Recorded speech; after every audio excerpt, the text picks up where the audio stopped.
Morning, ninth class student. Today I'll going to tell you about atomic mass.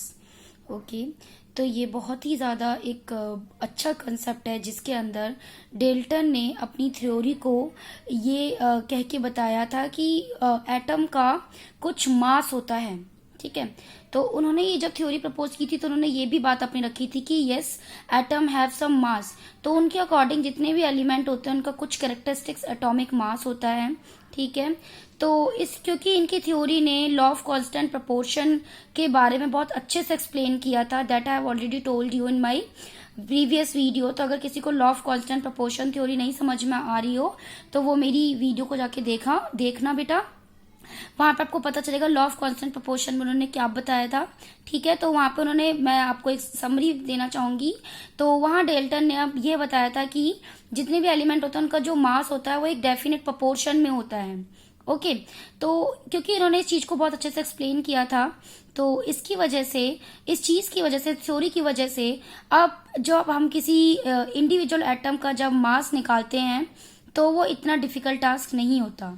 Okay, पहले जो था जब तक ये थ्योरी नहीं आई थी, मास निकालना किसी एटम का इंडिविजुअली वो भी बहुत ज्यादा डिफिकल्ट टास्क होता था। क्यों? क्योंकि एटम ऑलरेडी एक बहुत ही छोटा पार्टिकल, छोटा रूप होता था, तो उसका मास निकालना is very difficult task. Okay, तो इसलिए जब हमने लॉ ऑफ केमिकल कॉम्बिनेशन और कंपाउंड्स जब पढ़ा तो डेफिनेट प्रोपोर्शन के थ्रू अब हमने इसका मास निकालना इजी लगने लगा हमको। ओके, तो अब जब है हम एग्जांपल लें अगर कार्बन मोनोऑक्साइड, तो कार्बन मोनोऑक्साइड कैसे बनता है बेटा? कार्बन मोनोऑक्साइड का फॉर्मूला होता है CO।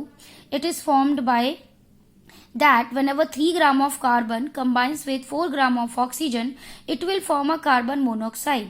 ठीक है, क्योंकि इसका जब एक्सपेरिमेंट किया गया तो उन्होंने 3 ग्राम कार्बन लिया और 4 ग्राम ऑक्सीजन लिया, तो then when they have combined both together तो उन्होंने देखा कि it has formed some carbon dioxide gas. Okay, या फिर कह ले कार्बन जो है जब 4/3 टाइम्स जो है ऑक्सीजन के मास से कंबाइन होती है तब भी कार्बन मोनोऑक्साइड बनाती है। ओके, तो हम एटॉमिक मास यूनिट को कैसे डिफाइन कर सकते हैं? एटॉमिक मास यूनिट को हम शॉर्ट फॉर्म स्मॉल AMU से डिफाइन करेंगे। ठीक है, तो ये IUPAC रिकमेंडेशन के अकॉर्डिंग इसको अब U लिखने लगे हैं। ठीक है, पहले से AMU लिखा जाता था, बट IUPAC जो है जो कि ये सारी चीजें डिक्लेयर करते हैं कि हाँ किस सिंबल को किससे डिनोट करना है, तो उन्होंने अब इस एटॉमिक मास को स्मॉल u से डिफाइन करना शुरू किया।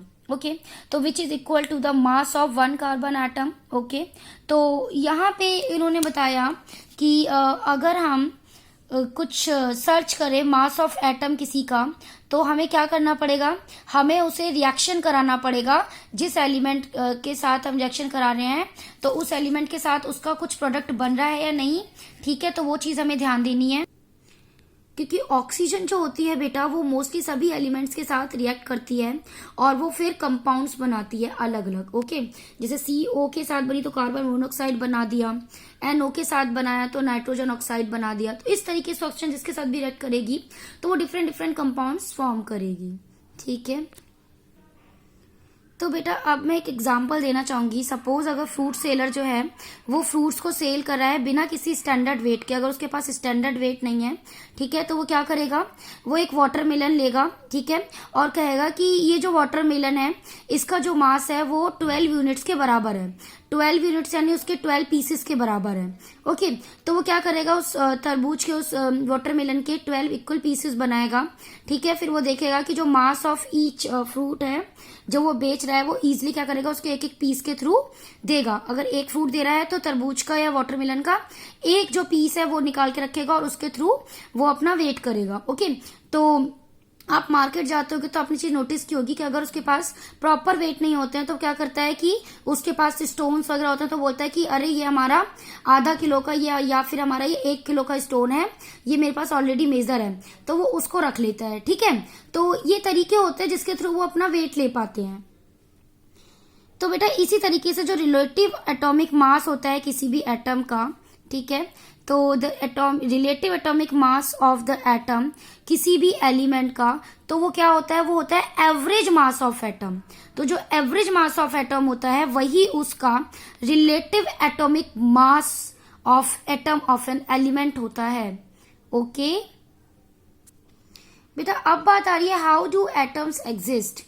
तो यहाँ मैं बताऊंगी कि एटम जो है वो कैसे एग्जिस्ट करते हैं। तो जितने भी एलिमेंट्स हैं उनके एटम्स जो हैं वो इंडिविजुअली एग्जिस्ट नहीं कर पाएंगे। वो कैसे एग्जिस्ट करेंगे, अगर वो मिलके, वो बहुत सारे एटम्स मिलके कोई एक कंपाउंड बना रहे होंगे, then they will be able to exist. Okay, तो ये मॉलिक्यूल्स या आयंस जो होते हैं जब एग्रीगेट होते हैं बहुत ज्यादा लार्ज नंबर्स में, तो इनसे मैटर बनता है। उसी मैटर को हम फील कर सकते हैं, टच कर सकते हैं या देख सकते हैं। ठीक है, तो इसी मैटर के अंदर के जो छोटे छोटे पार्टिकल्स होते हैं, these are the atoms, they can not be exist individually. तो अब बात आती है बेटा, क्योंकि मॉलिक्यूल्स की बात आई, क्योंकि जो मॉलिक्यूल्स और आयंस होते हैं जब वो मिलते हैं तब लार्ज नंबर ऑफ मैटर बनाते हैं। तो अब बात करते हैं व्हाट इज मॉलिक्यूल। तो मॉलिक्यूल जो होता है वो ग्रुप ऑफ 2 और मोर एटम्स होते हैं। ठीक है, 2 या 2 से ज्यादा एटम को जब हम कंबाइन करते हैं तो it will form a molecule. तो कंफ्यूज मत होना कि आप एटम और मॉलिक्यूल और पार्टिकल एक जगह यूज करो। सो वेन एवर 2 एटम्स और more than 2 atoms are combined, they will form a bond together and they form a molecule. Okay, ये बहुत ही ज्यादा टाइटली पैक्ड होते हैं, यानी बहुत ज्यादा आपस में अट्रैक्टिव फोर्स की वजह से जुड़े हुए होते हैं। It can not be break easily, इसे इजिली ब्रेक नहीं किया जा सकता। ओके, तो मॉलिक्यूल को हम बोल सकते हैं कि it is a smallest particle of element और a compound which is capable of an independent existence and shows all the properties of that the substance. तो जो मॉलिक्यूल होता है ये आपका इंडिविजुअली और अकेला जो है वो एग्जिस्ट कर सकता है। क्यों? क्योंकि ये जो होता है वो स्मॉलेस्ट पार्टिकल होता है एलिमेंट का, नॉट अ एटम। ये एलिमेंट का स्मॉलेस्ट पार्टिकल होता है जिसकी वजह से वो एलिमेंट बन रहा होता है and it is a capable of its existence. तो ये अकेले रह सकता है, बट एटम अकेले एग्जिस्ट नहीं कर सकता, it has to be in a group. Okay, तो यहाँ डिफरेंस है एटम्स और मॉलिक्यूल्स में। तो जो एटम्स होते हैं जो सेम एलिमेंट के, ठीक है, या फिर डिफरेंट एलिमेंट्स के, जब वो जुड़ जाते हैं तो वो मॉलिक्यूल्स बनाते हैं।